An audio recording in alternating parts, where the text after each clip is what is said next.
The Cowboys have fallen from NFC East favorites to start the year to now Pro Football Focus saying that they might not win more than one more game this season. At 2-5, they have seen a large number of injuries this season and may even be down to their third-string quarterback this week. Fox Sports NFL analyst Eric Dickerson joining us now. Eric, first of all, you look great. Congrats to the Dodgers. I know you're happy about that win, but I got to ask you about the Cowboys. What's the biggest reason for their collapse? Well, I think the biggest reason is offensive line. I mean, I think a lot of people don't put a lot of stock into an offensive line, especially if you don't know football. You think the guys outside, the quarterback, and the receivers make up a football team, but you start with your offensive line. Offensive line for the Dallas Cowboys has been decimated. I mean, I think they're playing with their third-string backups. The right tackle's gone. The center retired. Another thing is you don't have any OTA. You have no preseason. You know, you don't get a chance to know your head coach. Your head coach and get a chance to know you, know the offense. It's just a lot of problems over there right now. But the main thing really is the offensive line. I mean, and people ask me, oh, man, how does Zeke look? I mean, Zeke looks bad now.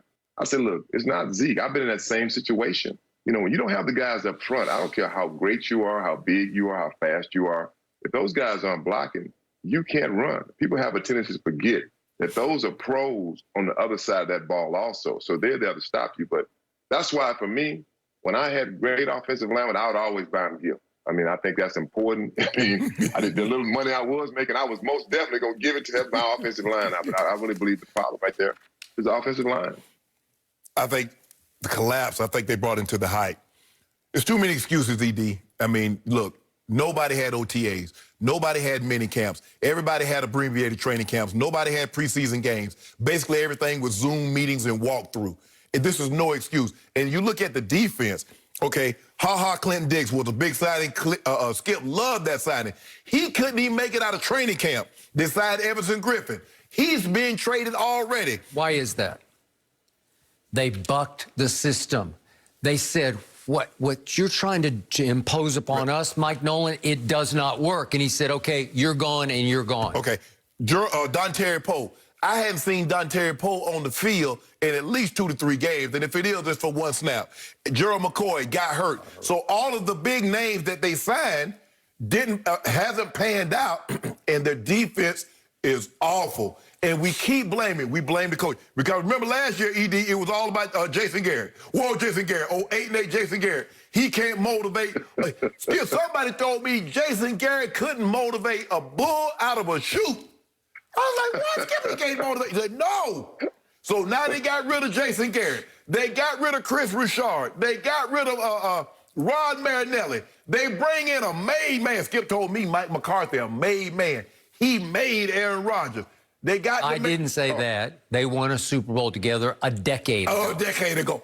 Oh, they got Mike McCarthy, a made man. Now look, it's every single year, ED, we go through this. The Cowboys are supposed to do this.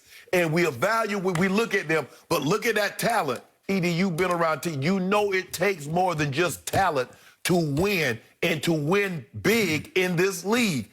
The Cowboys are hype. Jerry Jones has been selling them. He does a great job of selling them. But the Cowboys is not nearly as talented, not nearly as good as people make them out to be every single year.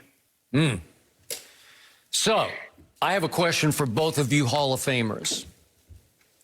Do you have any idea how hard this is on me, a lifelong Cowboy fan, to be living here in Los Angeles, to have to look at Eric Dickerson wearing a Dodger top, Tommy Lasorda jersey, because they just won the World Series last night. And I'm still having to put up with this man across from me because his LeBron-led Lakers won the championship, the COVID championship, cubic zirconia championship, but it is a championship nonetheless. Thank you. And I have to live with it.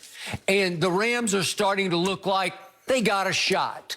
I'm talking to the Ram ambassador here. They're looking pretty good. I know they laid an egg up at San Francisco, but they looked really good against the Bears on Monday night.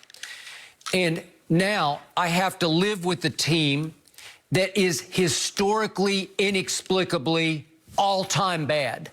I have never, Mr. Dickerson, seen anything like this in all my years of covering all the sports. Never have I seen it this bad for a team that most prognosticators really liked.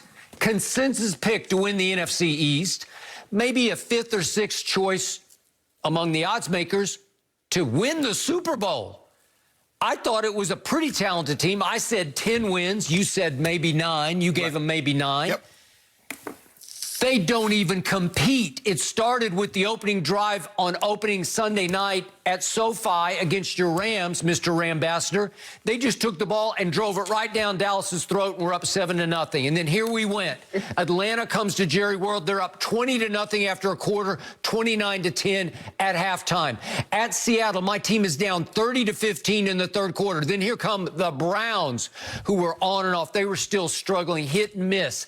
They're up 41-14 in the third quarter. The Giants, while Dak was still afloat, still upright, still healthy, and the offensive line was still relatively healthy, they trailed the Giants 17-3 early in the second quarter before Andy Dalton finally stole that one back for them.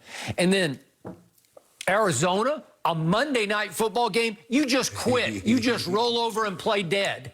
And then you go play your arch rival in Washington, and you quit from the outset. You don't even compete. You're done after a quarter of that game on that run by Antonio Gibson, 12 yards. He just danced into the end zone. Even if it were flag football, they wouldn't have taken his flag. If we could see that, we're seeing it right now. So, Eric, I get what you say about the offensive line, but that's right now. It's decimated. Now they got no shot. Maybe Andy Dalton, maybe Ben DiNucci, the 7th-round rookie at quarterback. Okay, Philly's going to win this game 40-3. But when I look back, they never responded to the 2 new coaches, the head coach or the defensive coordinator. The 2 mics, dropped the mics.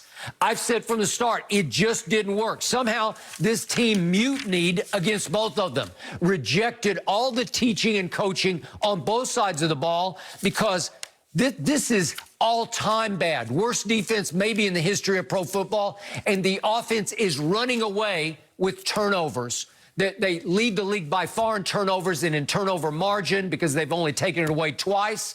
That's the worst. What's going to happen? You're going to get blown out every game, and it has to go back to the coaches because I still see a lot of talent. Skip, you ain't sure that 40-yard run that Antonio Gibson had first. It hurts too much.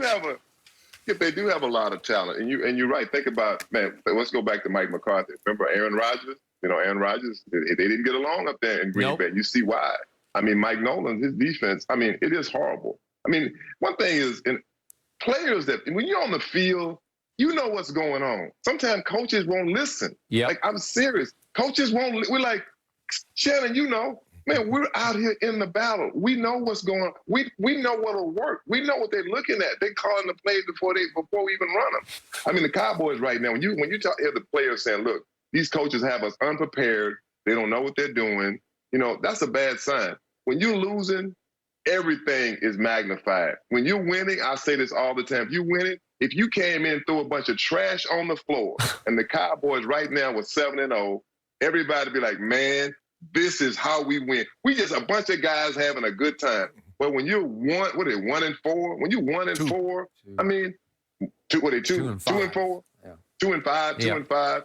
Man, nobody cares. I mean, well, I take that back. They care about the Cowboys because they are the Cowboys. They expect more out of them. But right now, this team is just they're not a unit. They're not a good fit for I mean, you got stars over here, you got stars over there. When you don't have Dak, and I said this before and I know, Shannon, you're not a big Dak fan. I just think Dak's the best thing for the Cowboys.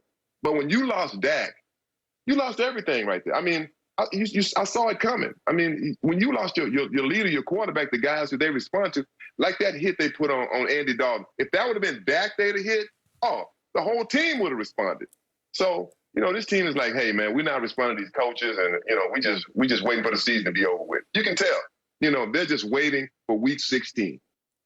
Eric, do you realize how blessed both of you were? You got to play for the great John Robinson, obviously for Ron Meyer, who you played for at SMU, and Shannon got Mike Shanahan and Brian Billick, and you did, and Dan Reeves. It's greatness, you know, like you have people you admire and you fear a little bit because you know they are really good at what they're doing. You believe in what they're telling you, right? Yeah.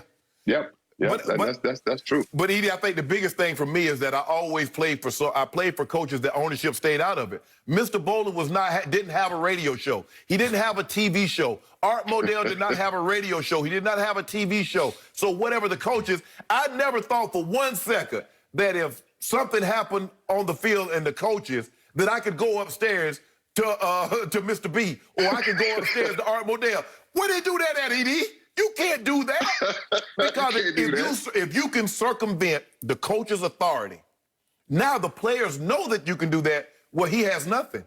And that's what Jerry Jones has allowed these players to do since Jimmy left and Parcells. So basically, in his 30-year tenure, he's on the team, is that for what? Jimmy was there for what, 5 years? From what? 89, 90, 91, 92. 93. 5. So 5 years. And then Parcells was there for what, like 3-4 years. So for basically 9 years, the players had to be held accountable by the head coach. They couldn't go to Jerry. Once that's been removed, the players can go to Jerry with Jerry, and Jerry's like, want to be their buddy, and he takes matters into their own hand. Jerry's a bigger part of the problem than he actually realized. I agree. That's the problem. He doesn't realize that he's the problem. Well, Jerry's the most famous cowboy of all. Yeah, and that's not a good thing, though, Edie.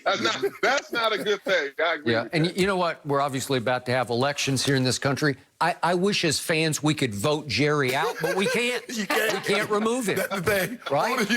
That's forever. That's like the Supreme Court. It is. That's until they decide to go. Jerry's not going anywhere. Nope. No, he is not. Eric, please stick around. We need to talk to you a little bit more about Tom Brady and everything he is doing at the age of 43. Stay with us. That's next.